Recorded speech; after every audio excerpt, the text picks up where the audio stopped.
I'm constantly asking myself, how do I make my art better? Between artists, we're always asking each other, what is considered good art? Like, it's so subjective. Growing up, art was praised for how realistic it is, or how ostentatious and glamorous a movie's effects are, or how realistic graphics in a video game are. Yet, like many, I love stylized artwork. Anime hooked me to the screen more than any real-life human, and games like Monument Valley or Journey leave such a strong, lasting impression on me. I think what makes great art and design is not solely about how something looks per se, it's about how something feels and works. Like, just because it's artwork, does it make people happy? You can see that debate very clearly with people being angry about corporate blob art or AI lo-fi music. And I think my most recent trip helped me to get to an answer.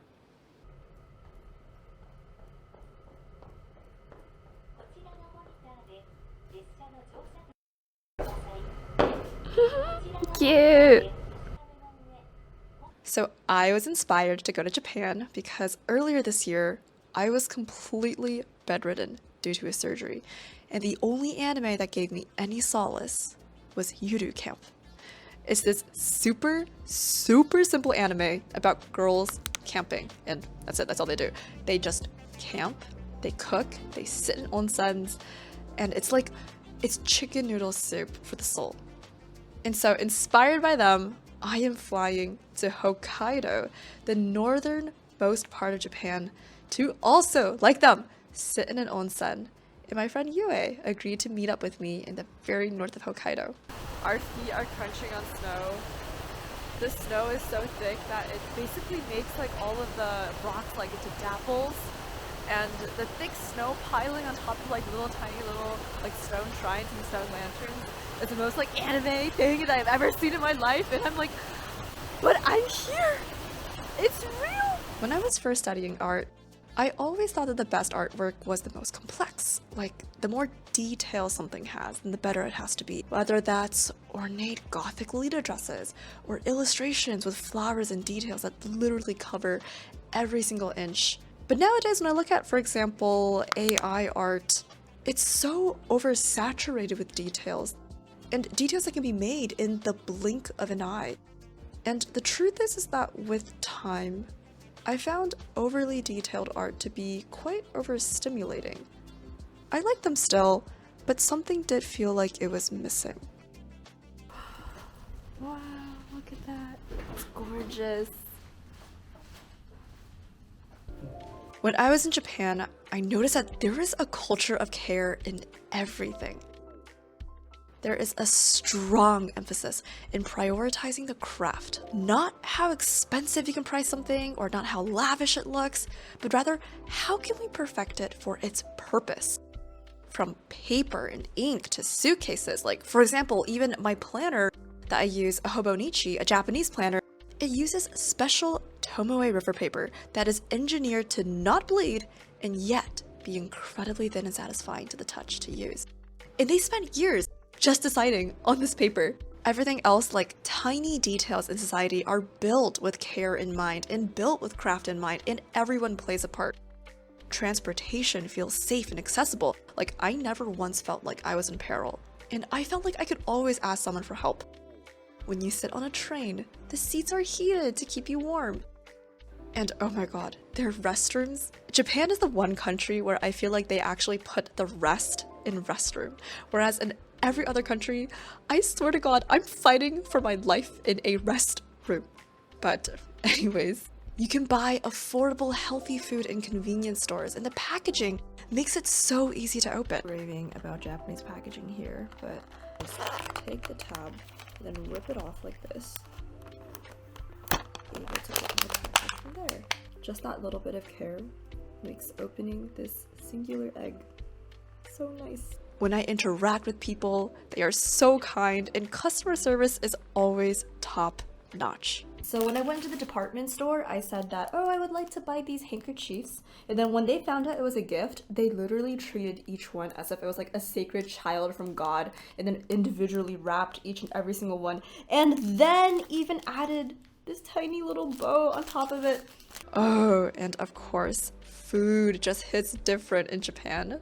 There is a reason why it is the country with the most Michelin stars. While I was eating kaiseki, I watched the chefs gingerly place every single piece of food on the plate that was crafted just for that dish. Plus, all of the details are all edible and add to the dish taste-wise and appearance-wise.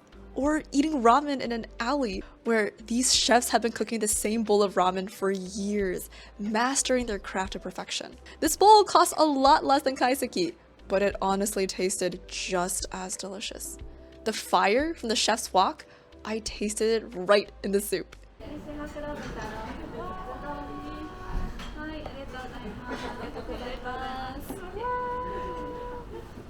The sauce comes like this! Oh my gosh!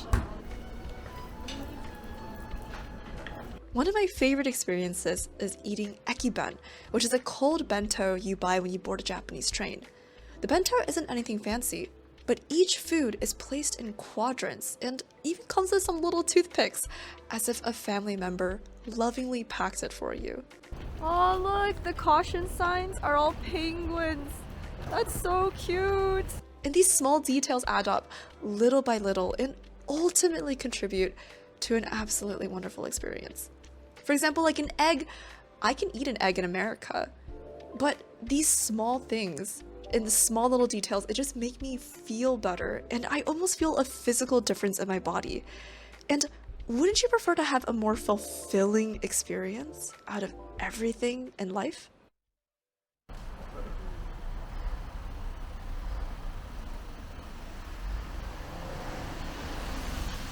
I grew up watching anime characters soak in an onsen, and it was my first time to experience it. Yue and I went to 2 different onsens, and for anyone who doesn't know, onsens, or public bathing, is a common practice in a lot of East Asian countries like Japan and Korea. We went to 2 different onsens, one in Sapporo, which is the city center, and also one in Noboribetsu, which is further away from society, near a valley called Jikokudani, or Hell's Valley.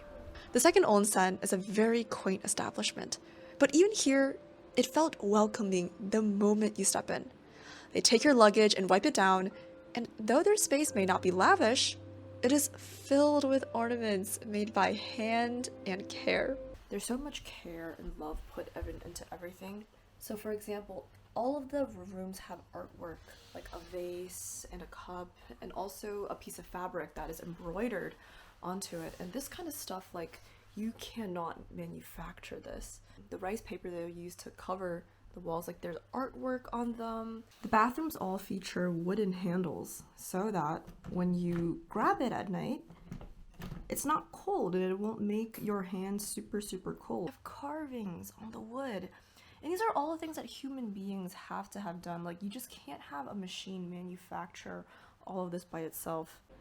Ironically, despite being in a place called Hell's Valley, I felt like I was in heaven. As I explored the winters, I asked myself why I love anime and animation so much. I think it's because of the fact that animation is a painstaking work of art. People train for years to even get into the schools just to learn animation, and there isn't much money in the industry for it. People really do it out of passion. I remember watching Dan Da Dan recently, and there is this one 360 shot, and when I was watching this shot, it evoked so much emotion in me.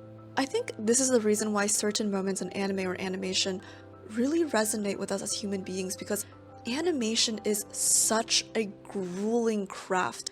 And when you see a shot like a 360 pan, people had to really put extra care, extra love, extra thought, extra time into it.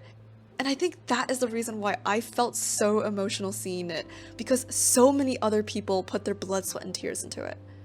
Even in Yuru Camp, which is such a simple anime, like the opening alone I think has an effect that I think high schoolers could have made, but somehow the show has so much love and celebrates small things, like making fire out of a pine cone, or pouring hot water in cup ramen. But the magic is the interactions between the girls, and as if someone really observed the way that friends interact with each other. There was a care in that aspect. I know it sounds boring, but I promise, you just gotta watch it to find out what I mean. That was my first time going into an onsen. I know it wasn't your first time going into an onsen. I felt like walking into an anime. Yeah, like it like fulfilled so many of like my anime dreams in the sense that like I grew up watching the characters do this. It's real. Like I couldn't believe it when I was sitting in there. It was like, it's real. As I finished living my anime fantasies in the onsen, I asked myself, how do I put more care into my art?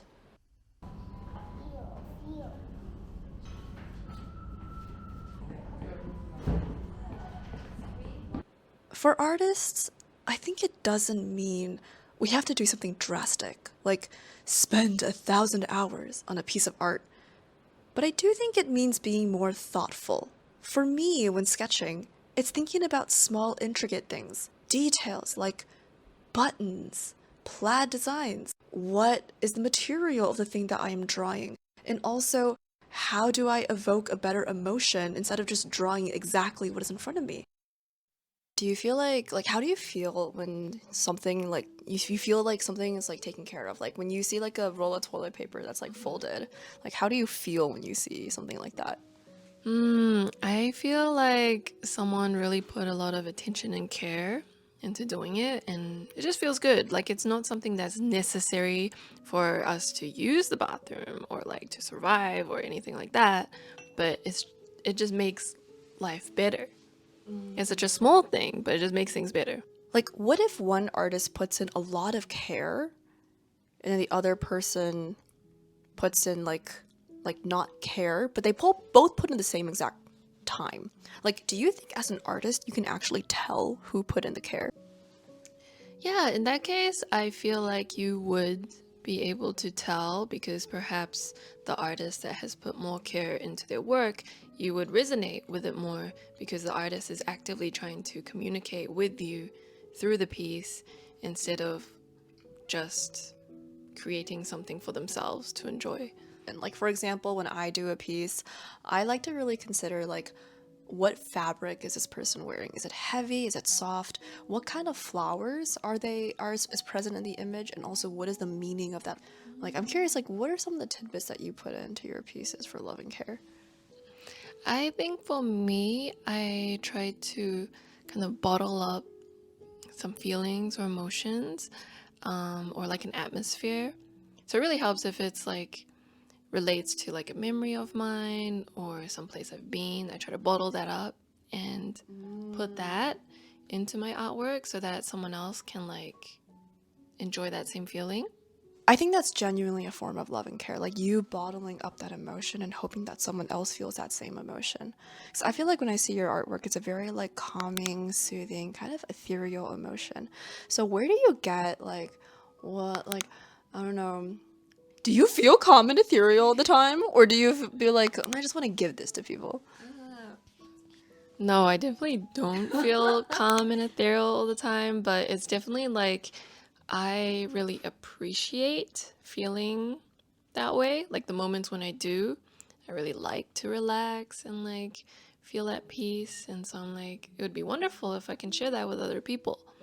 Yeah, I think that's my thought process. I think that because you think about like having love and peace into your artwork and you want to share peace, I think that that's why people feel love and peace coming from your artworks. I genuinely think it. So originally, I was going to draw this piece in my sketchbook as a recap and recollection of everything that I did in Japan.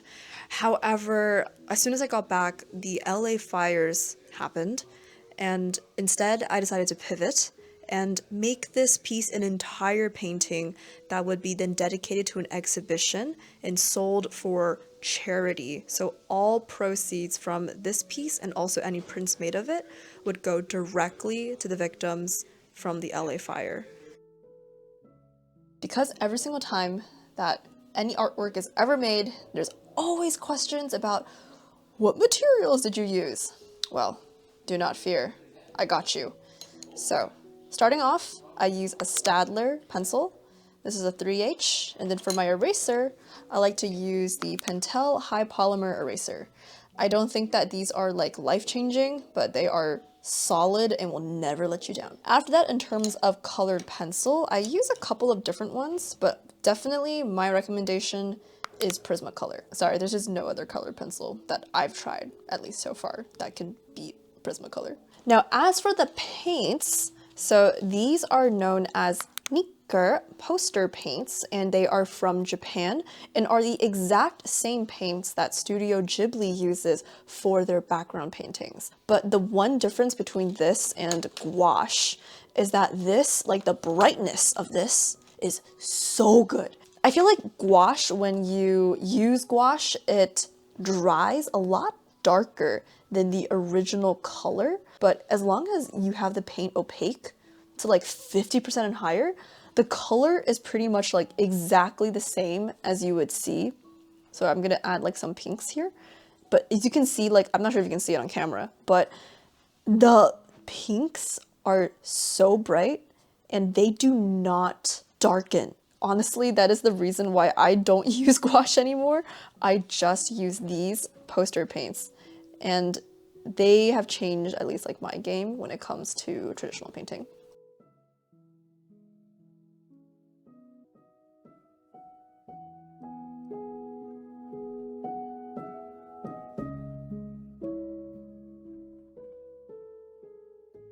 So the next time that you're drawing something, maybe ask yourself, am I doing it just because it's pretty? Like, what is the intention behind this specific detail that I'm drawing right now? And I also don't think that it has to apply to just artwork. I think that the more thought and care that you put into everything, it will also eventually bleed into your artwork, but also help to make your life better. For example, the clothing that I wear, I think about what really, really makes me comfortable. Or in the food I eat, what is the differences between the different types of potatoes? Like those small things, little by little, they add up to something. And also, from artist to artist, because I was here at one point, don't be afraid to pay just a little more money for things that are made with care. Like spending an extra $5-10 on a pen that will never let you down versus constantly buying the cheap one over and over because it will break on you. There is gonna be some kind of fulfillment if we all put just a tiny little more care in everything we do, or appreciate the tiny bits of care around us. It will compound into us feeling more fulfilled, and in turn, that fulfillment will seep into our artwork. And that is probably my favorite definition of better artwork.